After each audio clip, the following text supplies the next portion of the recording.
नमस्कार दोस्तों, स्वागत है आपका आज के वीडियो में।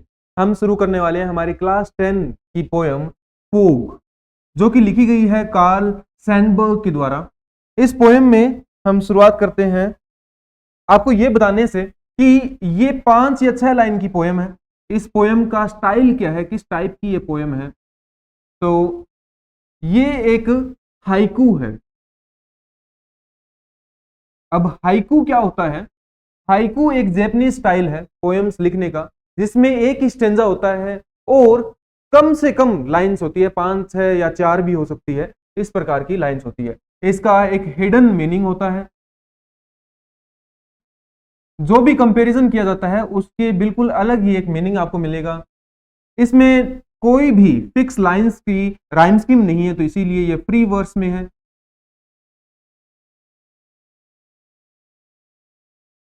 फ्री वर्स में ये पोएम है और इसको कंपेयर किया जाता है कोई एक हिडन मोरल मीनिंग देने के लिए। तो शुरुआत करते हैं हमारी इस पोएम की लाइन बाय लाइन ट्रांसलेशन के साथ, और फिर हम वो जानेंगे कि इसका हिडन मीनिंग किस प्रकार से पोएट हमें बताना चाहते हैं। तो the fog comes on little cat feet. अब यहां पर फोग क्या है? फोग है धुंध। धुंध जो कि आती है लिटिल कैट फीट की, बिल्ली के छोटे छोटे जो पैर होते हैं, बहुत ही सॉफ्ट और कोमल, बिना आवाज किए, उसी प्रकार से जैसे बिल्ली चलती है वैसे ही यहां पर फोग को भी कंपेयर किया गया है कि वो बिल्ली के पैरों पर आती है। बिल्ली के पैरों पर आने का यहां पर मतलब है कि वो छा जाती है पूरे क्षेत्र में, लेकिन हमें पता भी नहीं चलता, उसका कोई भी शोर नहीं होता। It sits looking over harbour and city. और वो बैठती है, बैठे हुए वो देखती भी है पूरे हार्बर के ऊपर से। अब हार्बर क्या है? हार्बर होता है बंदरगाह।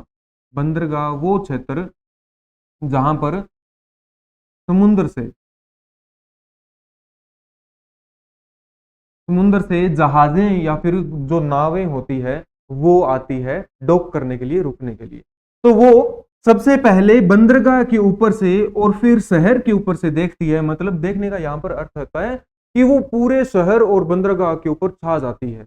बहुत ही घना कोहरा, कोहरा नहीं कह सकते हम, धुंध ही कहेंगे, क्योंकि आपको ये तो पता ही होगा कोहरा, धुंध, धुआं, इन तीनों में बहुत ही ज्यादा फर्क होता है। आपको मैं बता दूं, जो फोग होती है वो धुंध होती है, और जो स्मोक होता है, स्मोक को हम धुआं कहते हैं, और इन दोनों को जब मिक्सचर हो जाता है, जब वो हम मिला देते हैं, तो उसे कहते हैं स्मोग, जो कि कुहासा होता है।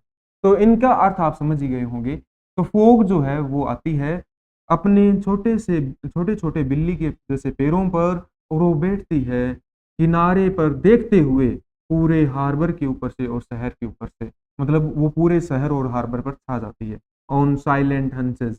हंसेस का मतलब होता है पंजे के बल बैठना। जैसे हम अपने पंजों के बल बैठते हैं, बिल्ली जैसे बिल्कुल दुबक कर बैठती है, उसी प्रकार से वो भी अपने हंसेस पर बैठती है फोग, और वो देखती रहती है पूरे शहर को दूर से ही।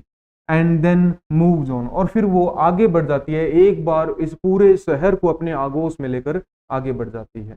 तो ये आपकी पोएम थी, छोटी सी और बहुत ही शॉर्ट में इसका मीनिंग था। लेकिन अब हम उस हिडन मीनिंग की तरफ चलते हैं जिसकी बात हम शुरुआत में कर रहे थे, एक हाइकू के अंदर छुपा होता है।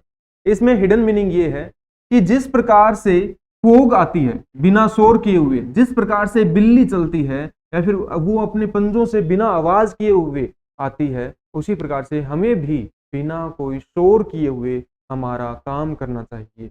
और क्या होगा ऐसा करने से?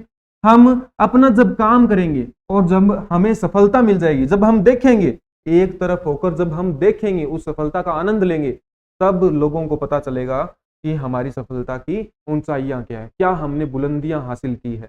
और फिर हम वापस से आगे बढ़ जाएंगे तो हमारी जो सफलता है उसका शोर वहां पर मौजूद रहेगा। हम आगे बढ़ जाएंगे, उसके बाद लोगों के कानों में उसका शोर पड़ेगा, उसके बाद उनको आभास होगा कि हमने कितना बड़ा काम किया। तो उम्मीद है दोस्तों ये हमारी जो छोटी सी पोएम है क्लास 10 की, वो आपको समझ में आई होगी। हमारे साथ जुड़े रहने के लिए धन्यवाद। We are एडिलेक्सा।